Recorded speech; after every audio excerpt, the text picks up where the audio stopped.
시작. 보라, 그의 마음은 교만하며 그 속에서 정직하지 못하나 의인은 그의 믿음으로 말미암아 살리라. 아멘. 하박국이라는 이름이 좀 특이하지요. 어떤 분은 호박국이라고 잘못 들어서 찾아 헤맸는데 뭐 없다고 하는 농담도 있어요. 뜻이 끌어안다라는 뜻입니다. 껴안다. 제가 나름대로 생각을 해보는 거는 또 제가 또 다른 설교를 참고하면서 하나님의 뜻을 끌어안다. 내가 이해가 되지 않아도 하나님의 뜻을 끌어안다. 이게 믿음입니다. 자, 이 하박국이 참 중요한 것은요. 모든 말씀이 다 중요하지만 이 시대적인 메시지가 이 안에 들어있다라는 것을 말씀 준비하면서 깨달았습니다. 성령께서 오늘 우리에게 이 현대를 살아가는 이 마지막 시대 그리스도인들에게 말씀하시는구나. 그 생각이 아주 많이 들었습니다. 그래서 좀 낯설은 성경책이기도 하지만 성령께서 무슨 말씀을 하시는지 귀를 기울여 보기를 원합니다. 이 하박국의 구조는요. 하박국 선지자가 하나님께 드리는 신앙적인 중요한 두 번의 질문과 그 두 번의 질문에 대한 주님의 두 번의 응답, 이 구조가 하박국의 구조예요. 질문하고 대답하시고 또 질문하시고 또 대답하시고. 우리가 신앙생활을 하면서 하나님께 질문을 하는 것은 저는 좋은 습관이라고 생각합니다. 여러분 하나님께 질문 자주 하세요? 신앙적인 질문. 하나님은 우리의 그 신앙적인 질문에 그 응답하기를 좋아하시는 분이십니다. 제가 선생님들 이야기 들어보니까 선생님들이 질문을 잘하는 학생들을 좋아한다 그러더라고요. 유대교가 전 세계 교육의 가장 좋은 교육이라고 하는데 질문과 대답입니다. 그래서 학생들끼리 서로 모여서 어떤 주제를 가지고 질문과 대답 형식으로 토론을 하는데 그게 그렇게 어떤 학습 효과를 높여서 노벨상이 그렇게 많다고 그래요. 그런데 이게 신앙적인 것도 마찬가지입니다. 좋은 영적 질문을 통해서 많은 신앙의 어떤 성장이 일어납니다. 저 같은 경우도요.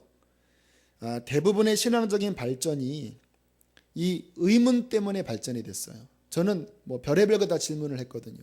예수님이 왜 이 땅에 오셨는지 다 아는 내용이지만 진지하게 질문을 하나님 앞에 드렸었습니다. 여러 가지 질문을 드렸는데 그 질문에 대한 하나님의 응답을 통해서 제 이 영적인 단계가 한 단계 한 단계 올라가는 일이 굉장히 많았습니다. 성경을 읽으라고 말씀을 드리는데요. 제가 성경을 읽을 때도 그러한 의문을 가지고 주님께 여쭈었을 때 굉장히 많은 유익이 있었습니다. 지난 그 특세 때 제가 천국의 상이 뭔지에 대해서 말씀을 드렸잖아요. 22살, 3살 때 드렸던 질문입니다. 천국의 상이 뭐냐고. 성경 말씀에 성경의 상이 있다고 말씀을 하셨는데 나는 이해가 안 된다고 하나님한테. 왜? 아니 천국에는 돈도 필요 없고 천국에 성공이 필요 없잖아요. 그런데 왜 주님께서는 왜 하늘의 상을 말씀을 하시냐고.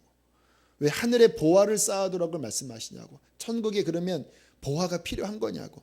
그렇게 막 주님 앞에 막 따지듯이 궁금하니까 질문을 드렸는데 주님께서 그 부분을 영적으로 풀어주시면서 영적 세계가 또 천국에 대한 이해가 열렸습니다. 그 부분은 이제 제가 여러 설교를 통해서 말씀을 드렸고요. 또 하나 가장 제가 의문스러웠던 게 구원론이었습니다. 구원론. 이 부분도 말씀을 드렸죠. 어떤 부분에서는 믿기만 하면 천국 간다고 하고 또 여기에서는 주여 주여 하는 자마다 천국 못 간다고 하고 이게 같은 성경인데 이렇게 두 개 비교하면은요 너무 극과 극인 거예요. 어떤 경우는 뭐 구원 얻는 게 쉽다고 이야기를 하셨다가 또 여기서는 막 천국문은 막 좁다고 막 이야기를 하니까 한편으로는 코에 골면 코골이고 귀에 골면 귀골인가 뭐 이런 생각도 제가 들면서 그러나 제가 가진 생각이 뭐였냐면 제가 목사로서 분명히 이 부분에 있어서는 의욕이 없어야 한다. 내가 성도들을 인도할 때 이 부분에 있어서 희미하게 전할 수는 없다. 천국 가는 문제니까. 그렇기 때문에 주님 앞에 아주 정말 그 질문을 가지고요. 성경을 막 샅샅이 찾기도 하고 막 심지어는 막 그거를 타이핑하기도 하고 주님 앞에 막 여쭙기도 하고 막 다른 설교를 막 듣기도 하는 굉장한 주님 안에서의 씨름이 있었거든요. 지금도 기억이 나요. 20살 때 제가 저 서대문 충정로를 걸어가면서 하나님 복음 좀 알게 해주세요. 성경의 사도 바울은 한 지역에서 1년 막 6개월을 막 복음을 전했다고 하는데 나는요 사형리식의 복음만 전하면 할 말이 없습니다. 바울은 도대체 무슨 복음을 그렇게 길게 전했습니까? 나 목사인데 좀 알려주세요. 제가 걸어가면서 목마른 마음으로 기도를 드렸어요. 근데 하나님께서 그 자체를 기뻐하셨던 것 같아요. 그 10년, 20년의 여정 속에서 주님께서 내가 질문했던 것에 대한 응답을 정말 다각도로 많이 해주셨어요. 지금은 왜 믿음인지, 왜 은혜라고 말씀하시는지, 왜 좁은 길인지, 왜 열매가 있어야 하는지 그전에는 따로따로 떨어져 있던 말씀들이 지금은 한 진리의 체계 안에서 딱 구조가 잡혔어요. 그래서 은혜구나. 근데 이 은혜는 방종의 은혜가 아니에요. 이 은혜가 어떻게 우리의 삶을 변화시켜서 삶의 변화로 이끌어 가는지, 무엇이 참된 믿음이고 무엇이 미혹인지 이게 이제 전체 그림이 이렇게 보이니까 지금은 뭐 신방하면 그런 질문 많이 해요. 뭐가 뭔지 모르겠다. 그러면 대답이 나와요. 그분에게 적절하게 진리의 체계 안에서 균형 잡힌 구원관에 대해서 말씀이 나와요. 그럼 저도 이야기하면서 막 칼 같아요. 이렇게 막 무섭기도 하고. 하지만 감사해요. 왜냐하면 주님께서 깨닫게 하신 부분이니까. 물론 아직 배워야 할 부분들이 더 많겠지만 지금은 제가 지난날 그 진리 안에서 씨름했던 시간들을 감사해 하고 있습니다. 왜냐하면 그렇게 해서 주님이 깨닫게 하신 것이 저에게뿐만 아니라 많은 사람에게 유익을 준다라는 것을 요즘 많이 느껴요. 많은 분들이 요즘 구원에 관하여 너무 궁금하구나. 어떠한 길이 구원의 길인지에 대하여 헤매고 있구나. 그런데 주님이 그렇게 20몇 년 동안 제가 고민하고 질문하면서 주신 답들이 많은 분들에게 도움이 되는 것은 주님이 가르쳐 주신 것이기 때문에 그래요. 우리 성도님들도 신앙 안에서 건강한 질문을 갖게 되기를 축복합니다. 내가 정말 구원받을 수 있나요? 의문 가져보세요. 나쁜 의문 아닙니다. 어떠한 것이 정말 성경에서 말씀하신 구원 얻는 진정한 신앙인가요? 이거 질문하고 답을 얻으셔야 돼요. 지금 내 믿음이 어떠한 믿음인지 답을 얻으셔야 돼요. 앞으로 마지막 때라고 하는데 정말 그게 맞는 말인가요? 우리 교회는 이 말씀 많이 전하잖아요. 근데 믿지 않는 분들 솔직히 있습니다. 물어보세요. 정말 그게 맞나요? 그게 맞다면 무엇을 준비해야 되지요? 이러한 성경적인 정상적인 질문을 하나님 앞에 드리면요. 이게 주님께서 그 질문 자체를 좋아하실 뿐만 아니라 그렇게 해서 응답하시는 깨달음은요. 저에게서 들은 것과 달라요. 설교 듣고 아 그렇구나 하는 힘은 약해요. 내가 이야기하려고 하면 말이 잘 안 나와요. 근데 여러분이 하나님께 질문해서 하나님께서 성령의 계시로 깨닫게 한 거는요. 힘이 있습니다. 그게 말이 나와요. 왜냐하면 주님이 내게 주신 거기 때문에. 하나님이 내게 주신 진리의 지식들이 많으셔야 합니다. 그게 결국은 우리에게 힘이 되는 거예요. 자, 이제 하박국의 질문을 살펴볼 텐데, 자, 하박국에게는 신앙생활을 하면서 뭔가 풀리지 않는 답답함이 있었습니다. 자, 하박국 1장 우리 2절 말씀을 함께 읽겠습니다. 시작. 여호와여, 내가 부르짖어도 주께서 듣지 아니하시니 어느 때까지리이까? 내가 강포로 말미암아 외쳐도 주께서 구원하지 아니하시나이다. 하나님 어디 계십니까? 왜 기도해도 하나님은 이상하게 들어주지 않는 것 같아요. 하나님 멀리 떠나버리신 것 같아요. 그런 때 있죠. 하박국이 하나님 앞에 호소하는 거예요. 어디 계십니까? 언제까지입니까? 왜 그랬냐면 지금 하박국이 보기에 하나님이 살아계시다면 이러한 일이 일어나지 말아야 될 상황들이 계속되는 거예요. 내가 알고 있기에 하나님은 정의로우신데 이 나라가 하나님의 나라라면 이렇게 이러한 상황이 계속되면 안 되는 거예요. 분명히 하나님이 나타나셔서 뭔가 움직이셔야 돼요. 왜? 성경을 보면 신의 산에서 그리고 노아 시대 때 얼마나 하나님이 역사하셨습니까? 근데 지금 내 현장을 보면 하나님이 안 계신 것 같은 거예요. 자, 3절 함께 읽겠습니다. 시작. 내게 죄악을 보게 하시며 패역을 눈으로 보게 하시나이까? 겁탈과 강포가 내 앞에 있고 변론과 분쟁이 일어났나이다. 5절로 넘어갑니다. 이러므로 율법이 해이하고 정의가 시행 4절이네. 4절 다시 한번 시작. 이러므로 율법이 해이하고 정의가 전혀 시행되지 못하오니 이는 악인 의인을 애워쌌으므로 정의가 굽게 행하여짐이니이다. 하박국의 의문은요, 분명히 하나님 살아계시고 유다도 하나님의 나라인데 이 세상에는 죄악과 패역, 겁탈과 강포, 변론과 분쟁이 가득한데 하나님이 역사하지 않는 것처럼 보인다라는 거예요. 여러분들 그런 생각 하실 때 있죠. 하나님 안 계신 것 같은 거. 북한 보면 그런 생각 안 드세요? 아니 그렇게 기도하는데 왜 안 열려요? 왜? 하나님 사랑이 많으시다고 하시는데 왜 북한의 성도들을 왜 저렇게 왜 내버려 두시란 말이에요? 왜? 하나님 살아계시다고 말씀하시는데 그런 의문은 가지셔야 돼요. 그리고 하나님 앞에 하나님의 저스티스에 의하여 주님 이거는 뭔가 말이 안 됩니다. 그렇게 하나님 앞에 정당하게 질문하는 거는요 주님께서 기쁘게 받으십니다. 우리가 신앙생활을 하면서 어떤 낙심스러운 일들을 교우들이 많이 겪어요. 내가 이렇게 기도하는데도 신앙생활 잘하는 사람인 것 같은데 오히려 믿지 않는 사람들보다 가정적으로 어려운 분들 많아요. 오히려 불교 다니는 이런 분들은 잘 풀려요. 근데 우리는 하나님 막 기도한다고 하는데 솔직히 막 뭔가 창피할 정도예요. 이게 도대체 뭐냐고. 신앙생활 잘하면 뭔가 이렇게 응답이 있는 것처럼 보이는데 어느 때는 신앙생활 최선을 다했는데 인간적인 벽에 부딪히는 거예요. 제가 첫 목회 나갈 때 그랬다라니까요. 막 내 친구들 보니까요. 진짜 아버지가 목사님인 친구들은 목회를 잘 나가더라고요. 백이 있고 아버지가 장로님이면 잘 나가는데 저는 그거 하나도 없으니까 와 목회 나갈 때 잘 안 열리는 거예요. 제가 막 삐져갖고 하나님한테 그러실 수가 있냐고. 힘없고 빼없고 돈 없으면 목회 못 나가는 거냐고 하나님. 그럼 내가 성도들한테 어떻게 내가 하나님만 믿으라고 어떻게 얘기하겠냐고 하나님. 나 그동안 하나님만 바라보면서 열심히 달려온 거 하나님 아시지 않냐고. 이게 뭐냐고 하면서 막 통곡이 나오더라고. 막 아시냐고 하면서 막 하나님께 막. 근데 나중에 하나님이 그 기도를 내가 들었다 그러시더라고요. 하나님 속 넓으신 분이에요. 내가 너희 그 말을 들었다.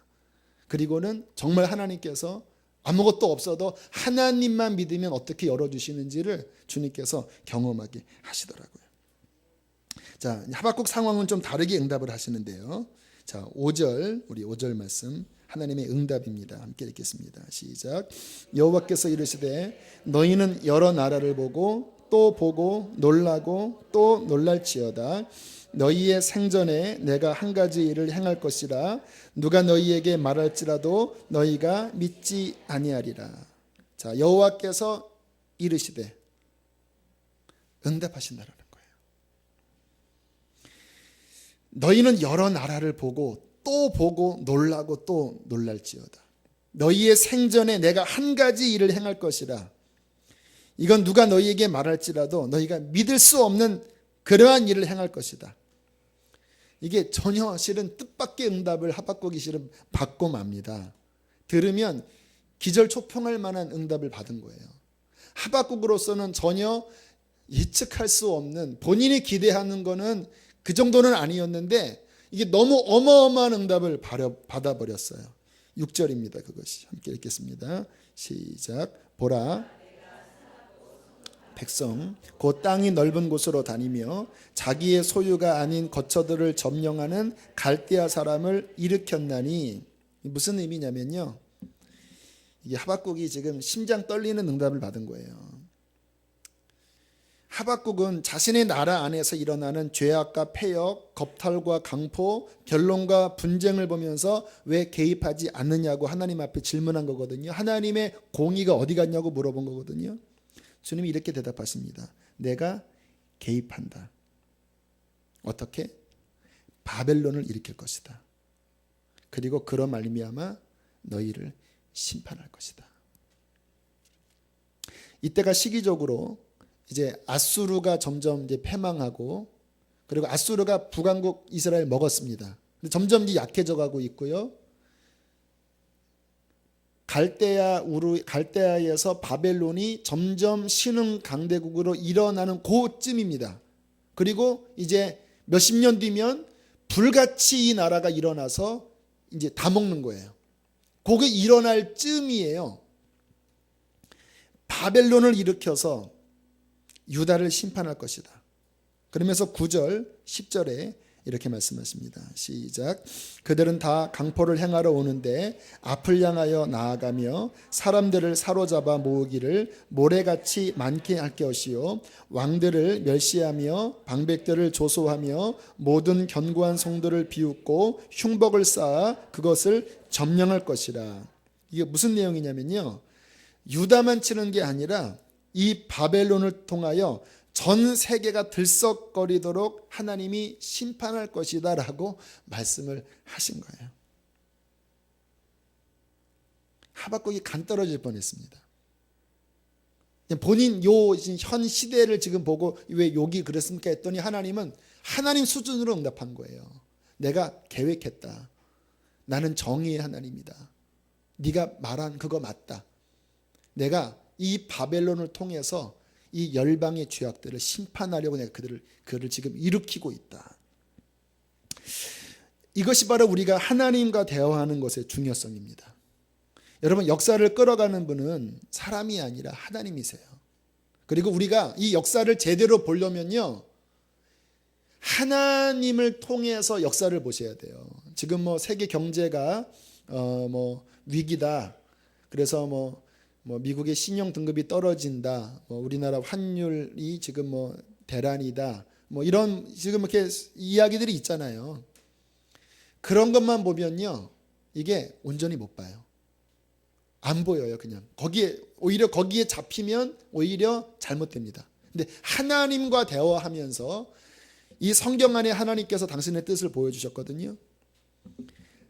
하나님과 진리의 말씀 안에서 하나님이 열어주시는 이 시각으로 들어가 보면요, 이게 이 역사 그 위에서 끌어가시는 그 열방을 향하신 하나님의 계획이 보입니다.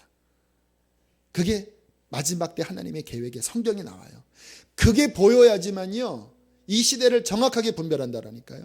그걸 알아야지만 앞으로 경제 대란이 오고 어떠한 일이 와도 내가 어떻게 대처할지를 비로소 알아요. 그거 모르면 진짜 지금은 큰일 날 시절입니다. 그래서 주님과 대화하셔야 돼요. 예배 중에 하나님께서 뭐라고 말씀하시는지 우리가 질문하면서 하나님으로부터 이거를 받아야지만 제대로 이 상황들을 분별할 수 있는 거예요. 데이비드 차 형제가 이제 3월 첫 주 수목금 한 번 더 집회를 하기로 했습니다. 지난번에는 간증만 하고 가서 좀 아쉬워서 그렇게 이제 연락을 받았는데, 요 차 형제의 간증 이야기가 하박국과 실은 비슷한 거예요. 군대에서 주님 만나고 주께서 이제 제대할 즈음에 그렇게 예뻤던 여자친구와 헤어지라고 이렇게 말씀하셔서 너무 힘들어했다잖아요. 근데 마지막 결국은 이제 그 여자친구를 하나님 앞에 올려드리고 순종하겠다고. 그때 이 차영제가 했던 기도가 예쁜 기도였습니다. 하나님, 제 마음에 소원이 있다면 하나님께 효도하게 해주세요. 하나님께 효도하는 아들이 되고 싶어요. 그 소박한 소원 하나를 올려드렸대요. 그리고 이제 그 CEO도 좀 돼보고 또 바닥도 기어보고 하는 어느 날 이제 하나님이 아무것도 안 열어주시길래 이제 공부하고 학교를 진학하려고 하는 어느 날 누워 있는데 하나님이 단어들을 주시는 거예요. 프리메이슨, 일루미나티, 또 세계 정부. 본인이 별로 생각지 않았던 것들이 떠올라서 인터넷을 쳐봤더니 어마어마한 정보들이 그 안에서 쏟아지는 거예요. 그리고 하나님이 책을 쓰라고 하시더래요. 근데 본인은 책을 쓰는 사람이 아니거든요. 말도 안 되잖아요. 무슨 본인이 잘 알지 못하는 거 어떻게 써요. 근데 그때 주님이 하시는 말씀이 너 나한테 효도한다고 그랬잖아 그러시더래요. 그래서 하나님 그러면 한번 해보겠다고. 거의 밤새다시피 해서 열흘 만에 이게 다운로드 돼서 쏟아지고요. 한 달 만인가 책이 완성이 됐어요. 이제 탈고를 했는데 누가 그거를 받아줍니까? 어느 출판사에서 30살도 안 된 청년의 그거 누가 받아줘요? 그런데 그 책이 은혜 출판사라는 곳을 통해서 전달이 되고요. 그게 출간되자마자 갑자기 베스트셀러가 됩니다. 순식간에. 하나님이 하시는 거잖아요.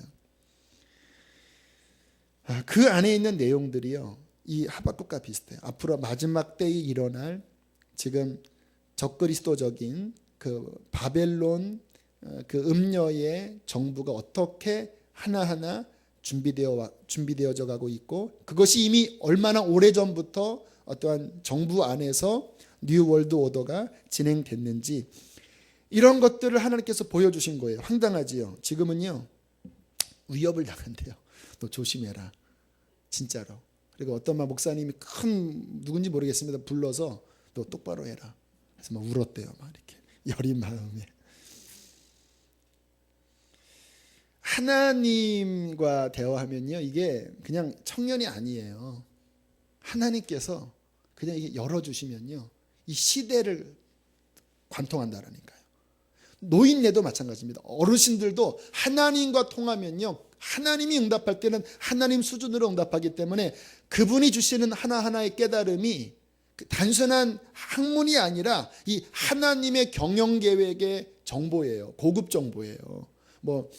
그 주식하는 분들 얘기 들어보면 그 고급 정보 하나에 따라서 이게 막 돈이 왔다 갔다 한다잖아요. 고급 정보가 오는 하나님 앞에서. 자, 그렇기 때문에 그러한 면에서 그 하박국의 상황, 또 지금의 상황이 너무나 흡사하기 때문에 이 말씀을 통해서 이제 이 시대를 향한 하나님의 마음을 깨달을 수 있는 거예요. 아무튼 다시 하박국으로 돌아가서 하박국이 이 응답을 받고 아마 뒤통수를 얻어맞은 느낌이었을 것 같아요. 얼마나 황당하겠습니까? 전 세계를 하나님이 심판하신다고 하는데. 그랬더니 하박국이 호흡을 가다듬고 이제 또 한 번 주님과 대화를 하기 시작합니다. 자, 1장 12절입니다. 1장 12절 읽겠습니다. 시작. 여호와여, 네, 쭉 읽으세요. 나의 하나님, 나의 거룩한 이시여, 주께서는 만세 전부터 계시지 아니하시나이까. 우리가 사망에 이르지 아니하리이다. 여호와여, 주께서 심판하기 위하여 그들을 두셨나이다. 반석이여, 주께서 경계하기 위하여 그들을 세우셨나이다. 잘 우리 하박국이 깨달았습니다. 하나님께서 바벨론을 통해서 세상을 심판하고, 그리고 주님께서 당신의 백성들을 경계하기 위하여 그들을 세우셨다라는 깨달음을 얻었습니다. 이건 아주 중요한 믿음이에요.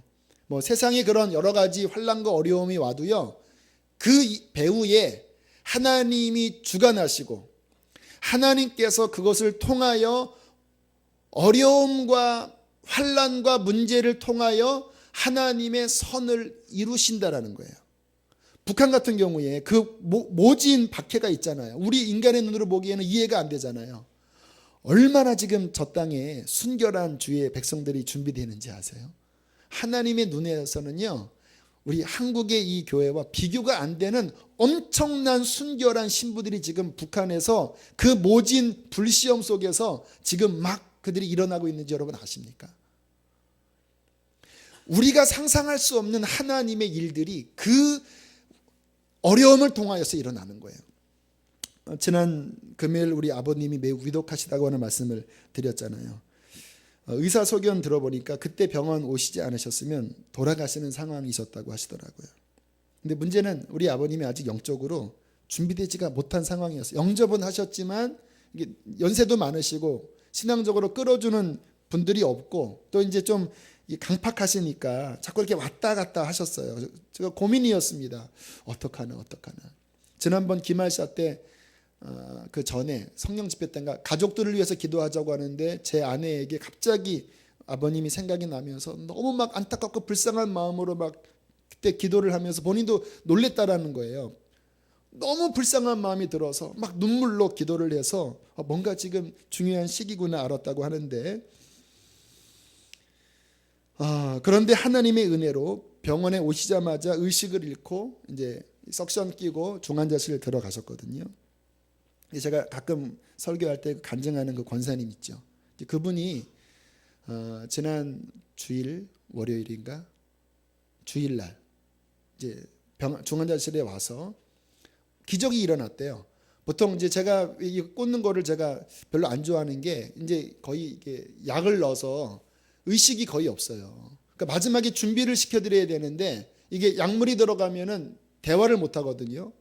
그러니까 이게 어떡하나 싶었는데 기적이 벌어졌습니다. 점심에 이제 그 면회 시간 들어갔더니 갑자기 아버지가 정신이 똑바로 이렇게 깨시더래요. 그러니까 간호원이 지금 깨시면 안 되는데요. 이거 자야 되는데요. 왜 일어나는지 모르겠다 그러더래요. 그리고 기도하고 복음을 전하는데 아멘 받아들이시는 거예요. 그리고는 하나하나. 그리고 저녁에는요. 또 깨시면 안 되는데 또 막 약을 넣어도 그냥 정신이 말똥하는데 이번에는 막 흐느끼 오셨대요. 그게 중요하거든요. 그러니까 주여주여 한다고 구원받지 못해요. 그러나 십자가 앞에 강도는 뭐지요? 정말 영혼 중심에서 마음이 녹아지는 변화가 있는 거는 하나님의 역사거든요. 근데 막 흐느껴 오시면서 그 영접 기도문 그 회개까지 하나하나 따라 하시면서 잘 믿겠다고 그런 막 하나님의 역사가 일어난 거예요. 그리고 다음날 제가 이제 월요일날 갔더니 제가 갈 때는 주무시더라고요. 아버지. 아무튼 그리고 이제 다시 이제 다음날 갔을 때는 또 의식이 돌아와서 하나님의 또 은혜 가운데 순한 양이 되어버리셨어요. 순한 양이. 또 그로 말미암아 우리 형님의 가족의 믿음이 연약했는데 그 아버님 상황 보고 지금 또 형님 가족의 믿음이 일어나고 있고, 그러니까 오히려 그 어떤 위기의 상황이 회복의 상황으로 되는 거예요. 병원에서 오래 못 가시는데 한쪽이 이제 암으로 꽉 들어차서 언제인지 모르지만 준비해야 되는 상황이라고 하지만, 그러나 그 위기가 하나님의 경계로서 그 영혼을 깨우는 준비시키는 계기가 된다라는 거예요. 아마 그런 계기가 없었다고 하면은 쉽지 않았을 텐데 하나님께서 마음을 깨트리시고 그리고 마음을 준비시키시는 하나님의 역사인 것입니다. 이것이 바로 우리가 가져야 될 중요한 믿음이에요. 우리 삶에 문제가 올 때 당황만 하시면 안 돼요. 주께서 이것을 통해서 경계를 두셔서 누군가를 깨어나게 하시는 거예요. 그때 그 하나님의 마음을 붙잡고 함께 기도하고 믿음에 설 때 하나님의 역사가 일어나게 되는 것입니다. 앞으로도 환란이 오면 정말 별의별 일이 벌어질 거예요. 전쟁과 그리고 어떤 병들과 또 적그리스도가 일어나서 표를 받게 하는 말할 수 없는 어려움이 올 때 이 모든 일들이 우리를 정금 같게 만드시는 하나님의 도구가 될 것입니다. 그래서 하나님을 사랑하는 자, 곧 그 뜻대로 부르심을 입은 자들에게는 모든 것이 합력하여 선을 이루는 것입니다. 이게 믿는 사람이 바라봐야 될 믿음인 거예요. 자, 그렇지만 하박국이 뭔가 또 풀리지 않는 의문이 있었습니다. 그래서 두 번째 질문을 합니다. 우리 13절 함께 읽겠습니다. 13절 시작. 악을 참아보지 못하시며 패역을 참아보지 못하시거늘 어찌하여 거짓된 자들을 방관하시며 악인이 자기보다 의로운 사람을 삼키는데도 잠잠하시나이까. 17절로 들어갑니다. 시작. 그가 그물을 떨고는 계속하여 여러 나라를 무자비하게 멸망시키는 것이 옳으니까. 또 이게 옳습니까? 질문하는 거예요. 무슨 의미냐면, 아니 우리나라 하나님께 심판받는 건 맞아요. 왜 하필 바벨론입니까? 그러는 거예요. 바벨론이 잘났습니까? 아니, 우리보다도 못한 나라 아닙니까? 거기 우상단지 섬기는 나라 아니에요. 그 바벨론이 우리나라뿐만 아니라 여러 나라를 무자비하게 멸망시키는 것이 이게 옳습니까? 하나님이 응답을 하셨는데 그게 하나님의 공의의 성품에 맞는 것입니까? 그게 따지는 거예요. 옳으니까. 이게 좋은 거예요. 왜? 진리 안에서 하나님의 성품이 있거든요. 변할 수 없는. 근데 그게 뭔가 안 맞으면 마땅한 근거를 질문하는 거예요. 하나님 의로운 하나님인데 우리나라 책망하는 건 맞는데 왜 바벨론이 왜 우리나라만이 아니라 왜 전 세계를 그렇게 왜 무너뜨리는 왜 그런 나라가 되는 것입니까? 그랬더니 하나님이 또 하나님 수준으로 대답하십니다. 2장 전체를 그냥 한마디로 요약하면 이 말이에요. 바벨론도 심판한다, 그 말이에요. 바벨론을 유다와 열방을 치는 도구로 쓴 다음에 그 나라도 심판한다.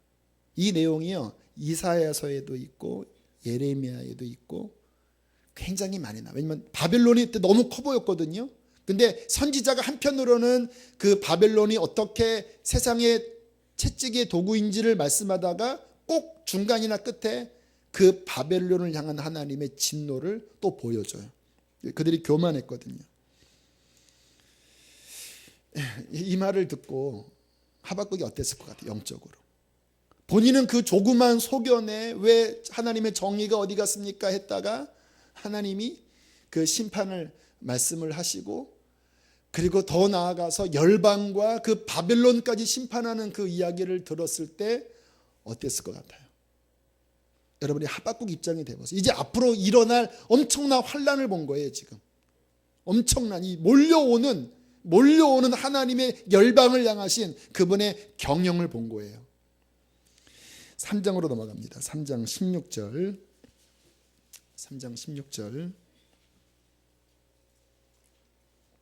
함께 읽겠습니다. 시작. 내가 들었으므로 내 창자가 흔들렸고 그 목소리로 말미암아 내 입술이 떨렸도다. 무리가 우리를 치러 올라오는 환난 날을 내가 기다림으로 썩이는 것이 내 뼈에 들어왔으며 내 몸은 내 초소에서 떨리는도다. 창자 떨려보셨나요?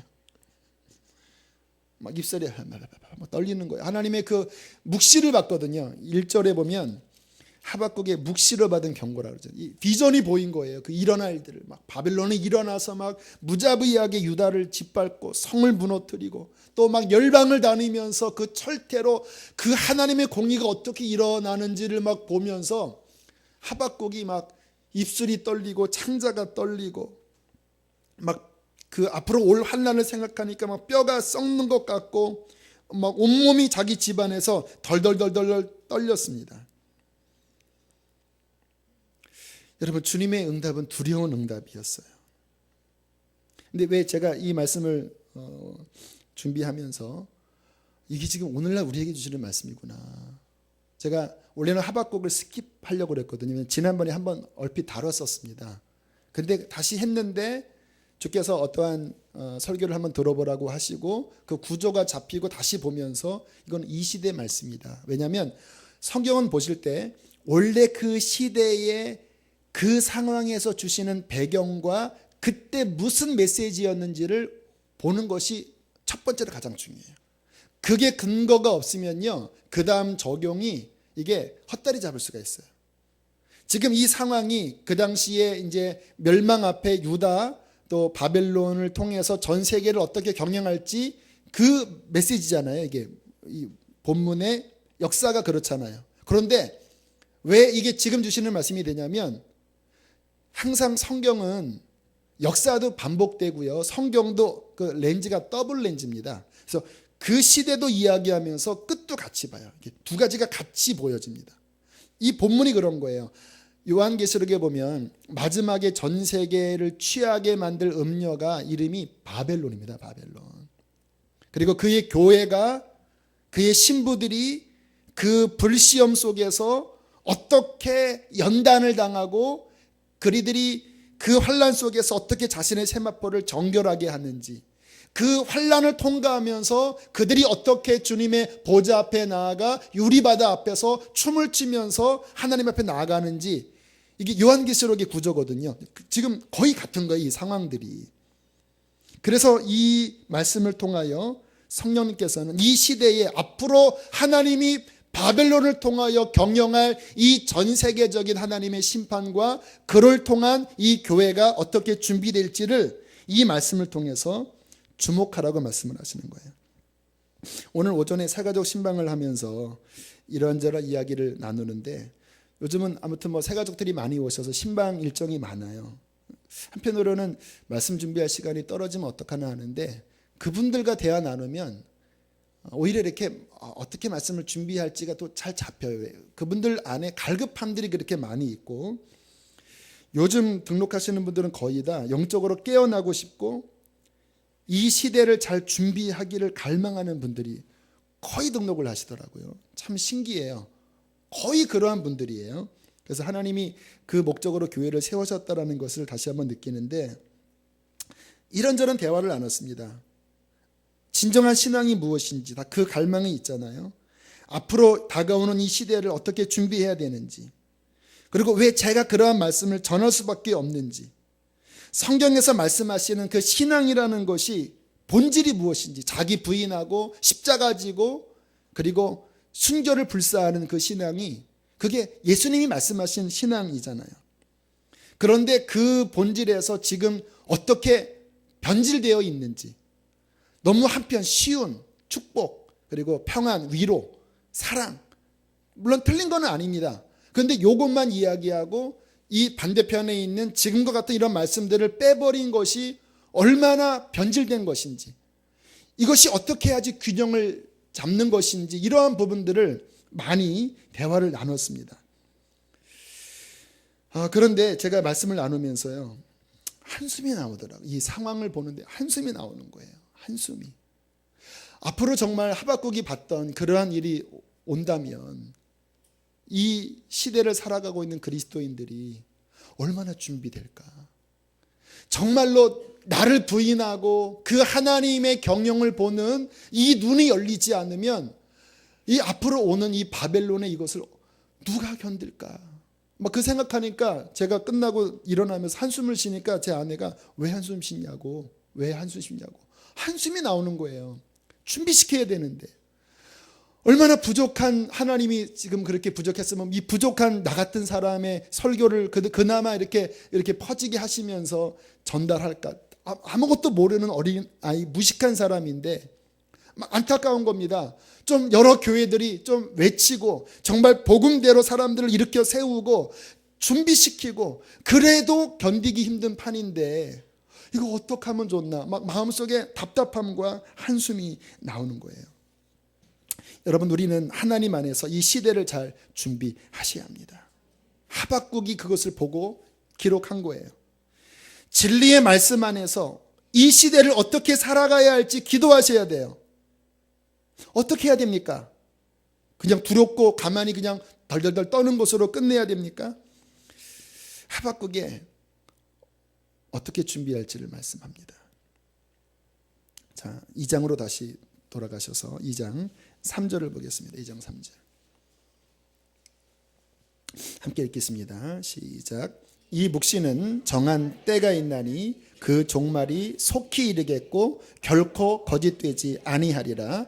비록 더딜지라도 기다리라.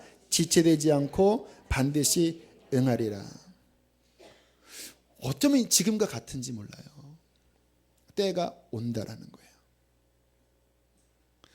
반드시 속히 온다라는 거예요. 무슨 의미입니까? 준비하라 이 말이에요.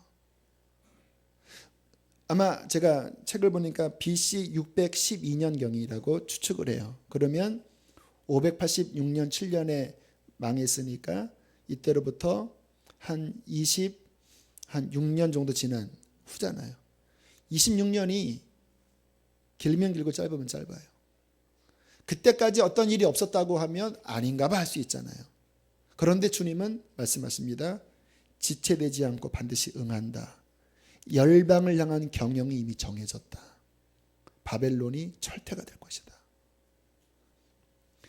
이거를 알고 믿어야지만 준비가 됩니다. 뭐 옛날에도 그랬는데 말씀은 좋지만 아직 그런 거는 나는 아니야. 이러지 말라라는 거예요. 그날이 오니까 준비해라. 어떻게 준비합니까? 4절입니다. 4절 시작. 보라 그의 마음은 교만하며 그 속에서 정직하지 못하나 의인은 그의 믿음으로 말미암아 살리라. 무엇을 준비해야 되냐고 말씀하시냐면 믿음을 준비하라는 것입니다. 앞으로 다가올 시기는요, 따라합시다. 오직 믿음으로 살아야 한다. 뭐 해야 한대? 믿음으로 산다라는 말이 뭔지가 알 것 같으면서도 이 말씀이 되게 유명한 말씀이거든요. 이 말씀이 신약에 3번이나 인용이 될 정도로 굉장히 중요한 신앙의 근간이에요. 의인은 믿음으로 산다. 구원도 믿음으로 받고 이 환난을 이기는 것도 믿음으로 받는 거다. 그럼 믿음이 도대체 뭘까요? 믿음은 뭐냐면요, 아무것이 없어도 정말 하나님 한 분 붙잡고 그 하나님 뜻대로 순종하면서 걸어가는 게 믿음이에요. 하나님 안 보여요. 하지만 하나님 살아계셔요. 나는 그 믿음을 지킬 거예요. 세상이 아무리 어렵지만 나는 그 믿음으로 살아갈 거예요. 그 믿음, 살아있는 믿음이 이게 이 마지막 때를 살아가고 이길 유일한 힘이라는 것입니다. 제가 교우들을 보면서 어떤 분들 보면 지금 저분 힘든 상황인데 교회 못 나올 수도 있겠다. 제가 이렇게 판단해 보면 그래요. 근데 교회를 나와요. 기도도 막 해요. 또 신앙적으로 흔들리지 않아요. 그렇게 몇 번 보면요, 오호, 다시 보게 됩니다. 저분이 믿음이 있구나. 왜요? 믿음은 사람에게 흔들리는 게 아니에요. 사람이 어떻건 뭐가 중요합니까? 누구한테 인정받고 못 받고가 뭐가 중요해요? 하나님, 내가 그분 앞에서 그분께 인정받는 것으로 살아가면 되는 거거든요. 그 모습 보면 다시 보여요. 저분 믿음이 있구나. 정말 주님 보고 섬기는 분이구나. 사람 보고 왔다 갔다 하는 분이 아니구나. 그러면 신뢰감이 생겨요. 저분한테는 뭐를 맡겨도 되겠다. 왜? 사람에게 좌우되는 사람이 아니니까. 하박국 3장 17절 보겠습니다. 자, 17절. 자, 그 믿음으로 산다라는 말의 마지막 적용점입니다.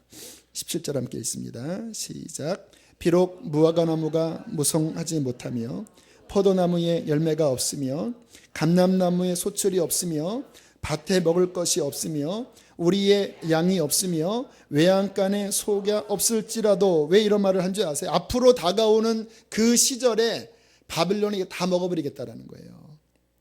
그래서 앞으로 다가오는 환란을 생각하니까 막 창자가 떨려요. 그 환란을 기다리니까 뼈가 썩는 것 같아요.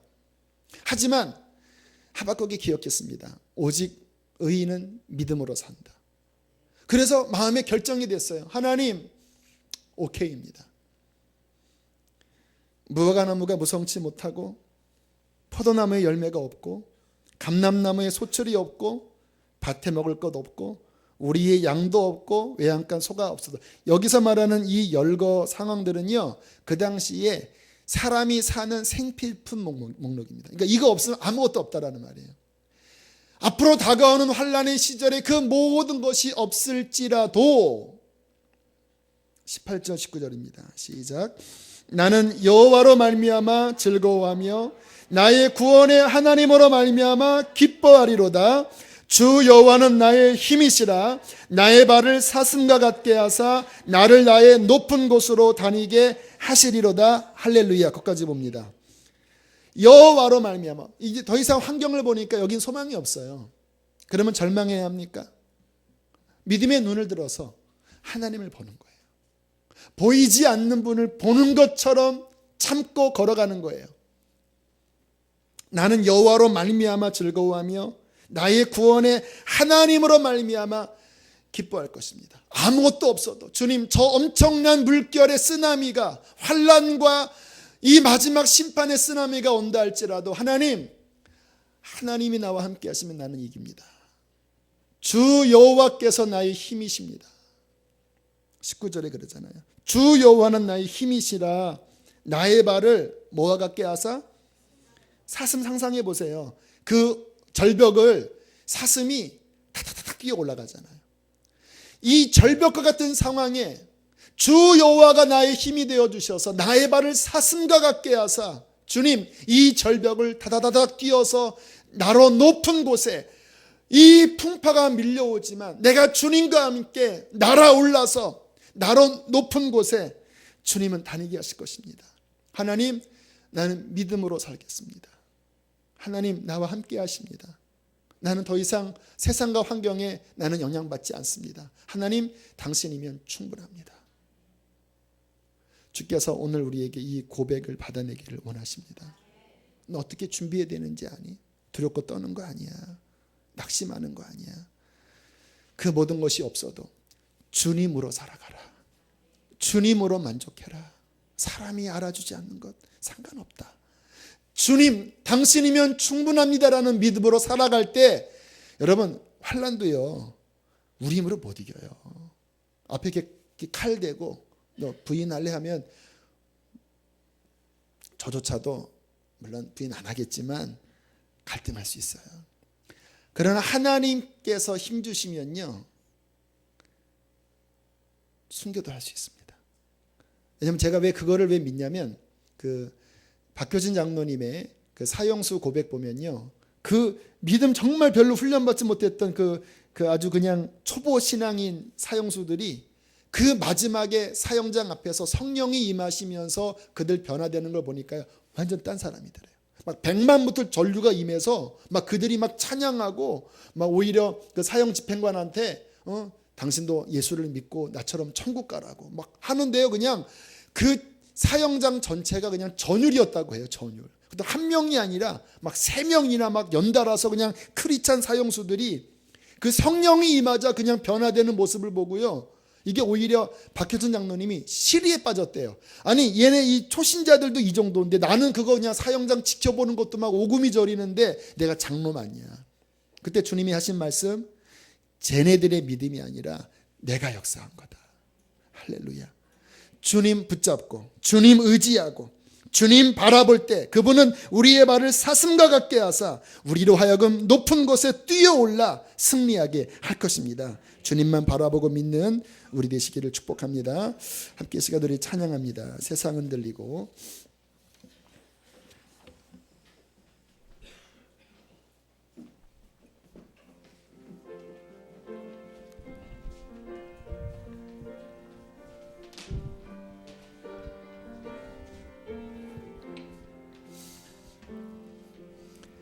세상은 들리고 사람들은 변하여도 나는 주를 섬기리.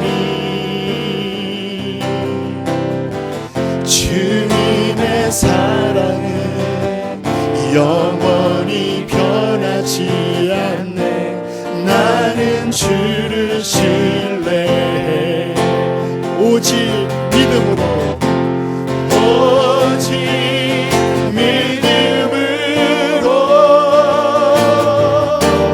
믿음으로 내가 살리라. 오직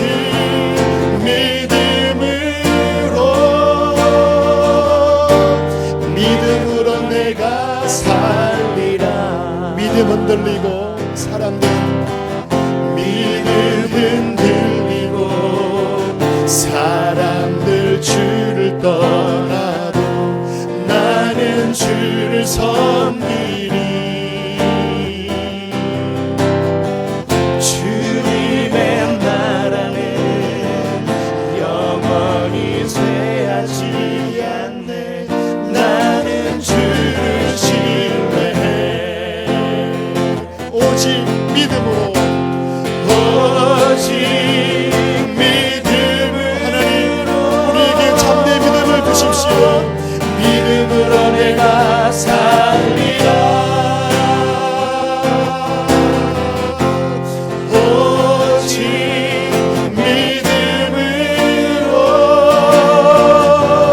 믿음으로 내가 오직 의인은 믿음으로 말미암아 살리라. 오직 의인은 믿음으로 말미암아 살리라. 오직